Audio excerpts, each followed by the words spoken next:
Nonsia bwade simama ya mamunyina ajo ya mwakwa abado ba Adom TV nonsia kase so enwure nsamasie na brason sa wotibie sa Adom TV kase nsam ne do so ne etodwa wo mu bi ya wo betie eni ene wiase nyina na sa oman Ghana ya yidi asi ho na ema twati atwa enwo ensam ye kan se eto ebetwa no obaba wa bi a wono afa san hyehyɛ ni mu no akana kosam ene emwa ohia se ye de beboa wona aka ye de honsam no nkyire mu nso ebeba akwanya no nso abade amankwada wonsi classroom da mfie nan kodunsia bibi nti wonko school da enei wonso ba benya ho kwan akotena school masua de Frankatuni de mindisi amanyoko John Dramani Mahama so den samahodo eto edwa eye enhyehye ebetumi aboa so nyame yadom na Ghana de tumi no nso ehye nensa sansem wei apomodin wo madwadie agokansie ne obi man so anigide na nyumre mede bro sa Adom TV kase o share live on Facebook/Adom TV Extra Go TV channel 119 DSTV 280 uko YouTube nso a o search Adom TV tuber yo ho medi de afia amankwa tamaklo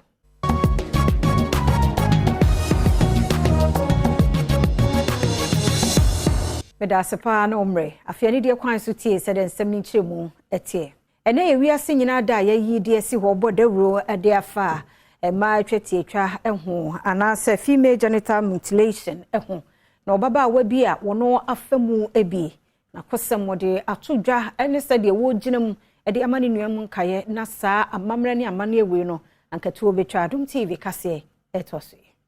Kurima Ibrahim echiremu se wotwa twatia na edunsunsan so oboni bebre ene babejai wo ba so nanso wono mu aya ne wotwa no wokiremu a sanse won pese ema ebeye emmemasem nti ene ya na wotwa firi ho no mo ebra woni amane boni twetwe nkomo a wo ka na kosem no ene wokiremu se esanse wotwa ne twatia nti no bra wo kwo kura no ehun ko hia ese obeye no CS cesarean section esanse so no akasa ewofa na se a ebetumi de apomode mu nsunsan so oboni bebre ababejai no so.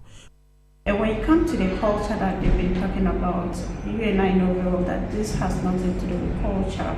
but it's rather a torture because Obia a Brahmin to me because I drink just old chummy and I'm no way chummy. A brown him say, so chandy pana a back a warm one or bread, it beats me like difficulty in passing out urine, infection. And all that now put me the sa a honey bread, sandy panwa. You are rather touching the person, not like doing anything good to the person. Mami kasa yemu no wode adesredi ato aban ne titire ne aso ye hwe gender women and social protection so eni ekuekuo nyina animu se wommoa pa se be ya omemu mia ba bia sa ade yi ekoso no obetumi agtai intina me de to me say I'll make sure say so when you me about any other innocent girl and menya and when close to amado surviving because I know very well that they can repair the clitoris. I'm going to be repaired something I've been fighting for 10 years now. Sanka Ghana government wants me be a hospital be and our doctor is going to me repair clitoris because the damage has already been done. So what next? And Senipano of far a year will be more. Now also want me one a browning a way great to say malaria but when him say it go with me farm me but they are preventing you from getting those drugs. They all say let me say why abuse me or my younger age a browning I didn't choose the knife because I'm not decided some with their own reasons or otisa reasons na before Yatwa so na yede akoye nsem foforo emu na akyerɛkyerɛfoɔ tuateɛ ya wɔn ateɛ mekire ɛyɛ hwiapon ahodo tewu ne ya Senior Staff Association wɔn tuateɛ no ne yamane boni kwadwomensa brampa esa boremu kɔ University of Ghana kɔhwɛ na ne nwura na age school no aboso ofisa akyerɛkyerɛfoɔ no mai na adwumayɛfoɔ no so ababaye wɔ adwuma Adom TV kase etwaso Senior Staff Association dama so na tewu na wanuanom one strike na wo hyase no oguda ɔrekodo na strike no hunsunsuando ne bi na ehu wɔ mechiri ha dey bia megine ɛyɛ University of Ghana Legon says what nchire University ha dey a obebese ɔsɛwanyi ɔsɛ wɔka kyerɛ bebia wogu wura ahuru nyinara wura gugu ha lecture horse no binom po omanfo de wakwa wenye obia ma osiesie ho a ono why asamsebe. Strikes really affecting everything on a general level. You can see like there's no staff around to handle sanitation and all that. And our lecture rooms are also closed. And there are no activities going on. Yeah, na manage bibia we ho obia amba ha say high basa. On our classrooms no krampo no. Strike na ba no obia entra there o class. We kono na class na ya lucky. Nti ye share government no say omunye bibi environment na baby a fin ura baby a ye adwuma no because workers bia ma nti ye sra ban no say omo aye no nti ye sufre damin sami na esuafu waza atuga na opanyini bedwuma nkum sa oye tewu vice president za atuga there kapem there aban ze nkrata o kire de sika na ohia no wetu ama honze nya za wo be hye adwuma na ase bi edu no so weka na ono be fa nwura wi no ono aso no pension asem na ye kan ye o into be fa nwura na na du pension we nya hwa ko pension kokko wa na se won fa so be na wadwuma ni into ha yen nwura ni de ha yen na aban ye tua sika ni de se ya tia atisem ye nya document bi atese abetua se atese abetua ne se nde ya kwati a bi nyame aduma kira be badwuma nti se abetua o ma hu document bi so etua nti ye de ye twa aban kapem there aban betua da misike ama ona wazi wanda aze gufom there one year adwuma no obasana abaze sazi we kira University of Ghana nwura na oye agi university no afa kojo mensa abrampa na menzebo ya make say ya dey say organized labor one mo shia wa sante mantam no mo ye one mo ahoboa say eda February bosome dey tosudu emiensa no won be ye kire na one day etiaban ne hihya wo se wo de eto eba beto enyima hoden ebo so wo mu sa aban no ede nsem bia ba beto abonten ede ana se nsem ne nam monten so sa aban atwe sa tax no ede free hode na so organized labor de hunu ne se wa twen so won twen ye omunya nkrata bia ne de 13th no ye kire no ebeba so ba a ye wo Asante region na a reason is say na say government what the 15% VAT abeto electricity consumption na ye use or ye fee and organized labor you see bed no doors and yam peninsula and yam peninsula china and ye be demonstration and anapai ye wo ha say ye wo Asante region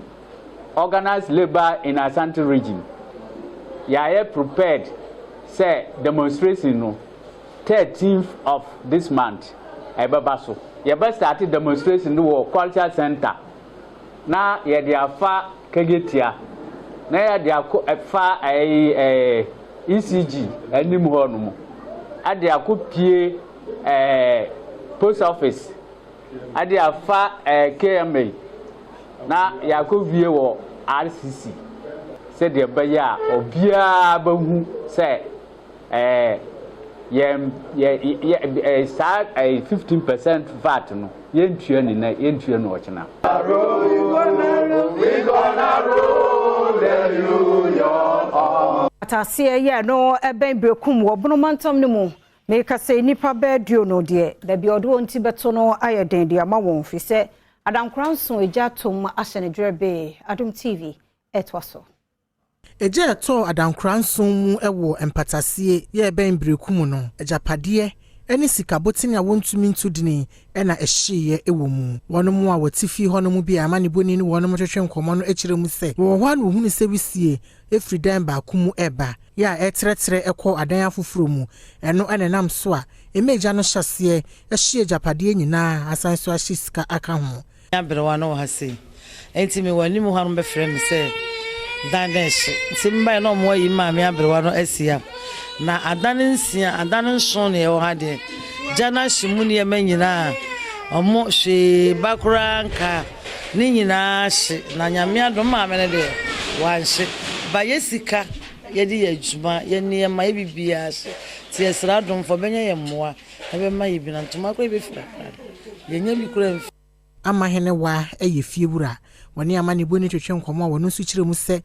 esi niema ba akopɛ ntoma ba akopɛ besime be hata beduru me be dura bonten so me be hata me hwe ni gane nyina so wisie niema wisie fie ha nyina ye wisie nim anipa so wodare ma deda me tia ye na betutu firi na abrewa bi so wo ho na ba manfo be pagya no koye ti niema ne de pane kora yamfo bi pane e ka mi sere wa nko a me de ko achi ne nko an na hyem yamfa hwe ye niema nyina hye an me kokodi va akofa ne me fa semi na me fa roba mpaboa ni nyina hye diskana so an me de ko no na Ghana skana be 70 million na sefa so manya sister sefa na no so da na me to susu me to me ba de me susu boss me to me ba de me to me so me de eno so minister woman so ni nyina say ye ka say de nam support e meja ne hyase de e meto odwa nanso odumja adwumayefo kiremu a wonum eyemu nhwehwemu Adom TV kase na guso ehwe ne medin afia amankwa tamaklo nene eyasemde ifise mofra ye frimfie nan ko mfie dunsia wo munwura suku da mu da na ne yatadwe won ateden na ifise nhyehyɛ we eba your friend is a complementary education agency na one more ye 9 complementary basic education a wo hwe animu se suku mofra be 30,000 wo amantam 9 ombenya mfaso ewumu Adom kase etwaso Complementary Education Agency here no share Ministry of Education no say at the Complementary Basic Education Cycle 9 and Remedial Education Program aba when Washer say Emophobia omega na mo share school was nesu nema ba akomienu nteno omo jai school kro no obesan so nya wo mo amasa to mo school no so na wojumadia o the power sa program ye ho entoma no ase no Catherine Japoma apia penkra ya wo no ya acting executive director Emma Complementary Education Agency echiremu say this year, 2024, they targeted 30,000 in 4 regions and in 8 districts. They are all in the northern part of Ghana and also in the Bono region. Yeah, share enkwala woman call school obroni friend regular school no. Yeah, per se, yeah, ma woman tetia woman so ombeti megina woman aso no mo bonika se transition na yeside o makoka regular school nti no sa na ye kire o made na ye do mu wura bibi te se class 3 ebeduru ho no obeabakoto ne age group between infie 9 ene infie edunsia na ye hwehwe wo eno achi gift chuma mpofo ya wo no yo sofa bi de kira ohwe adesua nsemeso enso so de futu e ma batan na wofo se program ya wo de ya bai se ebie bepie wo mo emensene ne mu a wo mo homodin ase obema wo mba e de wo ho ahye mo bi complementary education no e mo frache fa wo mpeninche fa wo ni amesre ne se e yenimde ene titiye e na ye hwehwe sabre ene nti owofo bia bibi nti wo babi efi school se wo banwa na fikubo nti oboko se nyinse na ba mu sempo ye boni bi na odwane ye na wasan yaba se na etie bia wofo hye wo banu nkran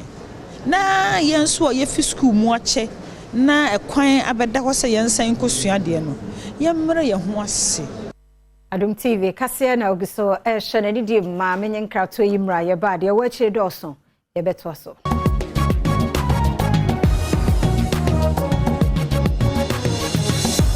Memo kwaba Adom TV kase na oshano ye twaso de mwakoyensam fufromu na experts awosaye assistant facility manager wo AfriSet project Physics department University of Ghana managing consultant Edema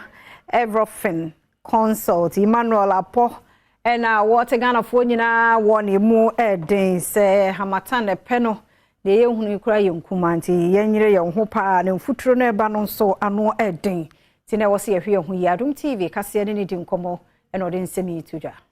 Onipa bia onimdi sebano ewiemu sachraye emunsema o assistant facility manager ewo AfriSet project ewo Physics department University of Ghana esanye managing consultant Emma Environment consult Imano Apo ene Adom News Central for etwetwe nkomo wodi tudwa se afewei hamatan na womanfo ehunu eyade a afe nemu ebeye den pa after 14 January no na sate se esan futuro owie mu no san akosoro na ne ema em se ema Futu no ade bras kakra nsem se hono no nsuo to kakra. Nti ema no horo. Futu no wiem no bi egu fom. Nti no asan peja nti January end the na afede apeja beduru ba bia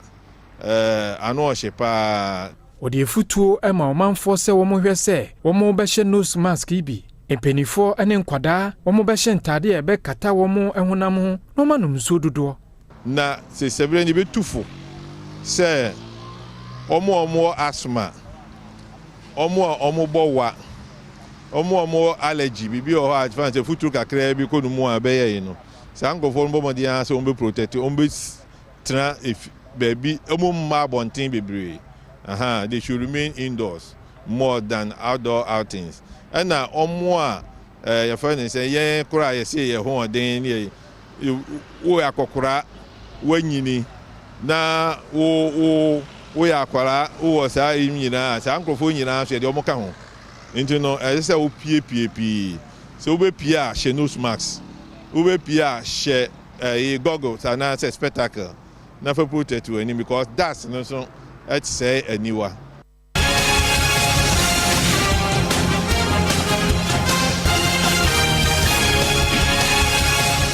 Ahaya election headquarters Kokromoti power ya de mu wura amanyonse mu na kanema mpani John Dramani Mahama ono na ye Franka Tuni de ma NDC amanyuku na ose ensemu ana Ghana fo bi ka se MPP amemu mampani adodanko Akufo-Addo 2016 ye economy no beji free NDC mu no na enye kra no kanema mpani John Dramani Mahama senye no kra fi se wode toto wo mo de oja ho ene ne bebi akoduro na hwehwe asifom Adom kase etwaso.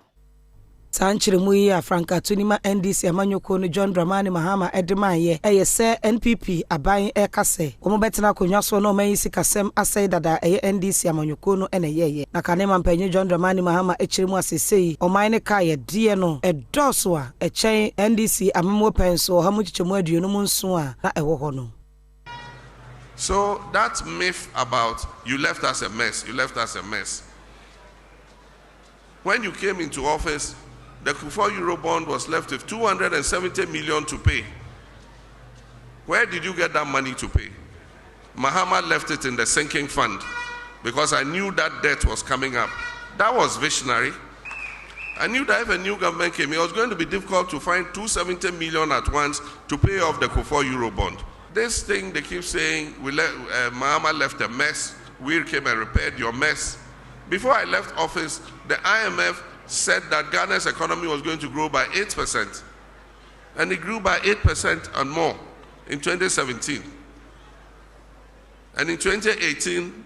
it dropped. When their own policies started kicking in, you look at the GDP growth rate. From the high of 8% that they inherited from me, the next year it went to 6 point something, 5 point something, until when COVID hit, it went to 0. And wechi Osaika de Tuaso say, we worked and brought the 10 field and the Sankofa field into production. And so it made oil revenues triple. When we left office, we had solved Dumso, we bought enough generation, we established ESLA to pay the legacy debt. Today, Dumso is back. You can't pay the independent producers. And all of you know Dumso is back, just that they don't want to announce a timetable. Yoguswaya wa Franka Tuni de NDC amanyuko John Dramani Mahama nensem no emu na else aban mampani adodanko Akufo-Addo jitumpa se ene fapima wugina so no eye enti ene agenda 111 no a wo pese wo ye ne sanse wonja ne pa e wachire no ho faso ya ena wudidi Adom TV etwaso. Kanema mpanyi John Dramani Mahama ekasa wo town hall meeting na ekoso e wotamale wona probo no ase ene wode tu dwase wo kan obia oboama oman Ghana sikasem ejina ye pa dia e NDC amamu na Akufo-Addo aban ene ye aban a wamuti ye pa esanse wo betu sikasem a na ejina pintin ayebo a wo mmotimi di djuma. I set up the stabilization fund. When COVID hit, they didn't know where to find money. We told them, go and look in the stabilization fund. I left money in there. Went and took 300 million, from the stabilization fund. I set up the Ghana Investment Infrastructure Fund. the Ghana Infrastructure Investment Fund. And I put $270 million seed money in that fund. Today, that's what you are using to build your Agenda 111 hospitals. So how can I have left you a mess? You know, they are good at propaganda. And so they just keep repeating something. Oh, we came and met your mess. We came and met your mess. And wachi ode sobo no bo aban yi se wo ka hu bi e na Bank of Ghana se wo hunu wadwuma so esan se bosia bo no adoso dodo. Zero borrowing from Central Bank. You in 2021, 42 billion you made Central Bank print for you. The following year, 2022, 35 billion you made Central Bank print for you. And that is why today Central Bank is broke, because it made a loss of more than 60 billion cedis. When I was president, Central Bank made a profit of more than 1 billion cedis. And so that propaganda must stop once and for all. You didn't inherit a mess. You inherited an economy that was doing well. It is you, by your mismanagement, your clueless finance minister, and your clueless head of economic management team, who now wants to run away from economic issues to become the champion of digitalization. It is they who have created this mess. Mayentwaso yeguswa ya wabato mo ensamwa na enei kokuma womra shebedwe firmu no wonwano demu den sa adwempo bia commission wonhwe aba ho ensam womu susu dwene sebia inkede ekan yensa no afi mu abato onye adwuma no womu mpene ne mpene kina de yakoso womra shebedwe firmu adom kase etwaso. Enne Abraham Ashebedwafo ekwa asetena no wonom ekwadwendwene indelible inka Electoral Commission hyehyehye se edru abato oda no a anka wonfa nka enkrofo nsa no ho nanumu na wonom odom kuma na fa ede atudwa se agina ya Electoral Commission no pese wosie no wone no ebeku asiase se de be ya emaso. The Speaker, the announcement by the Electoral Commission that it is doing away with indelible ink from the electoral process must be of great concern to all of us in this chamber. Right Honourable Speaker, this announcement by the Electoral Commission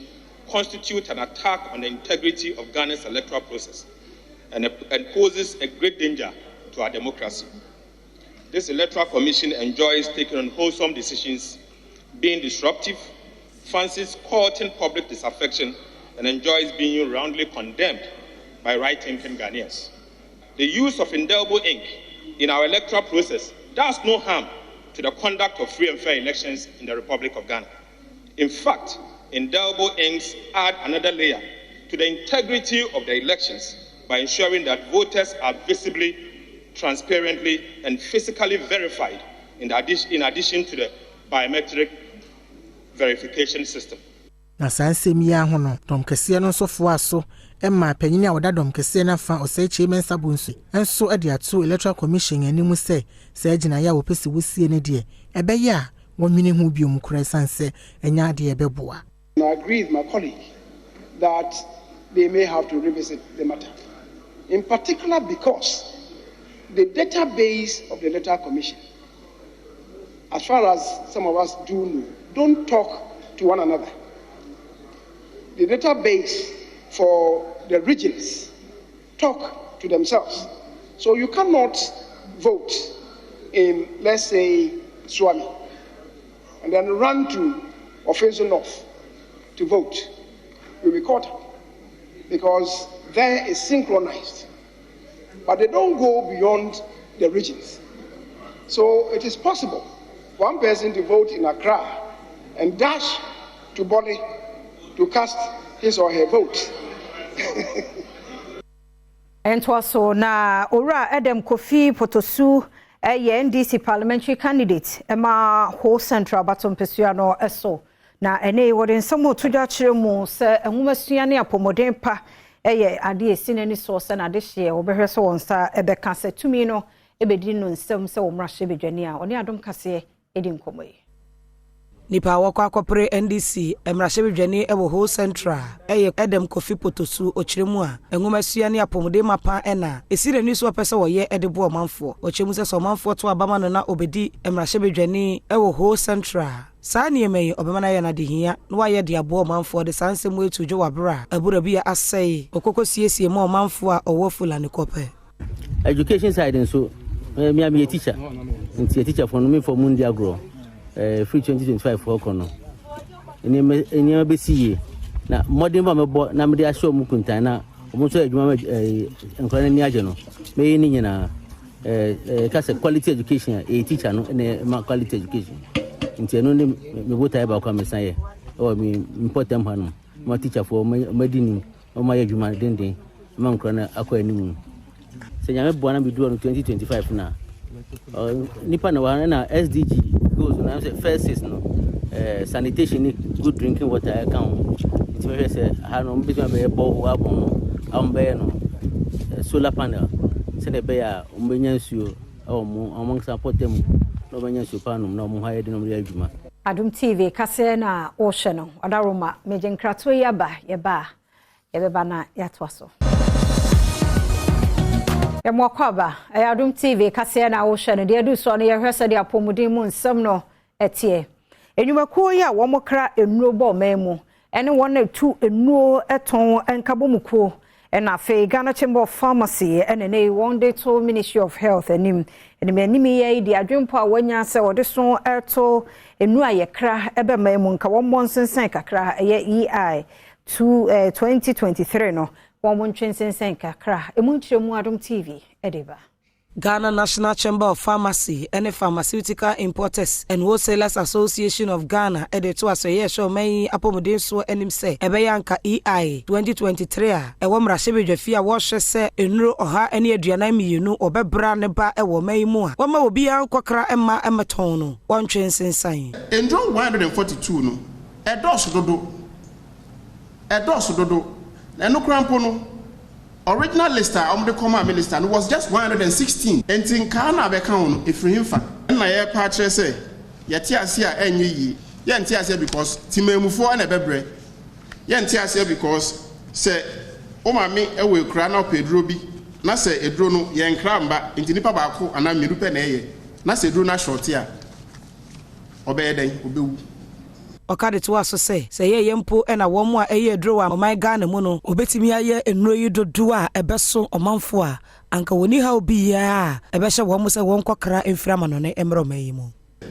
eba Ghana ha enuro aye no yanum ni nyina no ohamu nchichemu eduoson na ye krade ba acha se local manufacturers no omo ye enuro no wa ha no omutumi ye ohamu nchichemu eduasan pe enoko endu papa eti no minister no ana o matwura kuma minister dey say omo restricting enduro baako oha ne aduana mienu 142 from importation say enduro no ebedu baby yentumi mfamba de do so ne hwe se de adwade mu nsam no etie Public Interest and Accountability Committee say ene one more power 2022 citizens version ye afi report FIM petroleum ho sika no omo aye timemufo nso yende emunchire mu Adom kase etwaso Public Interest and Accountability Committee womo afibia reporter womo edihye book mu ede nkyerɛkyerɛ ema omanfo efa kwan a oil esika oman no dwumadi a womo didie sese book no womo akoye ne ketwa ede infoni ene niema hodo bi aka ho se ne Ghana-fo ebetimi ate ase ye openi ono ene da piak ano ene Adom News nsɛnkyerɛfo etwetwe nkomo no odi to dwa se many people when we go to the district engagement and regional engagement, they think that the report is too technical and too voluminous. And therefore, they cannot really assess, read it, and digest it. So if we say we are citizen-based, then it means that we have to do something about the report and bring the language and the illustrations in such a way that anybody who has been to school can read and understand the industry. Chairperson Emma National Commission for Civic Education NCCE Mrs. Kathleen Adi enso edi tudwa se we are citizen a ne ekos wo man mu nyina esefa wo ho wo taxes ne edi bo man ho ban se resources ne wo man mu gold and oil ni nyina ye nyame na edi ehrayen ye nyina ye dia intinu esese obi atumi hu se eyi saa eyi ade we a erade de cheyen no infaso ewo ho no akosisen esey mu ya me taxes amitua infaso esa eyi no akosisen nti e part of accountability say citizens no part of responsibility as a citizen of Ghana ni say ubetumi ahwe say eyi resources ayede ma aban na ya electing no say omo mfa hwe oman no resources no ekoniye akosisen the edition ye kwabo kumankra ye krado de agudie mu nsam etwaso Abshama menase ugusu a wo hwe Adom TV emra so agudie mu nsam enkoma do abobo ano no eno ena sabre mede no so eba abedan wo na ye be hyase e de free emrahye bedwem na se panipa potokasem ye kan se speaker no eye owura eye Alban Bagben enende wodi afuto ema efe ne kire se enye se yakwaba na yesi ye pamukochis enkoane ehaw no omonhwe na ehaw ankasankase wo ho no omonso ano se bia Black Stars no ebe fa ne ntuma pefra. Sacking of coaches is not the panacea to the challenges. We must evaluate our football infrastructure, youth development programs, coaching standards, and administrative structures to identify areas for improvement. Our national teams should represent the breadth and diversity of Ghana's football talent. Eti yemfro na yemfe ne enchiemo ewon semfofro mo na onimse Ghana football sedie atete apansam apro amandei yedi tusi dwomse ye tonkra na ayedene eno nam so ema Patrick Ose Ajiman countryman songo ani mpanifo bia ka bom kire se ombe ye oye kire eye wukwada eno edi yanimo enye wukwada wenemum de no edi so ye 14 February na omo ahwese be ya ye be hwama Ghana football konanim ne no ena ekane FA president Dr. Nyahuta Makro HSE the full support and what they massage media. Concerning your protest march, I support it fully. And I would say it's even long overdue. Leaders of this country should know that the source of their power comes from the people. And the people's game is football. It is their passion. So when that particular game is failing, then government must know that it's failing. Eti weni nsema doctor wode etudwa kire se ose achekra ka se ye didada nti nyina so na memfa nsem no nsema remfi se hashtag no save GH football eno ene hashtag anyame adoma yenya no ye de ekro afia amanko atamakro edede akanso eto asama makacho se umumi se na me ho ayofa fandase no former St. Philip Enterprise entade apapafie eno no within the cobblestone okumankra bako amaka ensuruja edura enyono numere 1 Shivikasia memfansi ha medi afia amankwa tamakula seda yo dia ne team no adepache ne nkwa hoden wo ho a ebesehia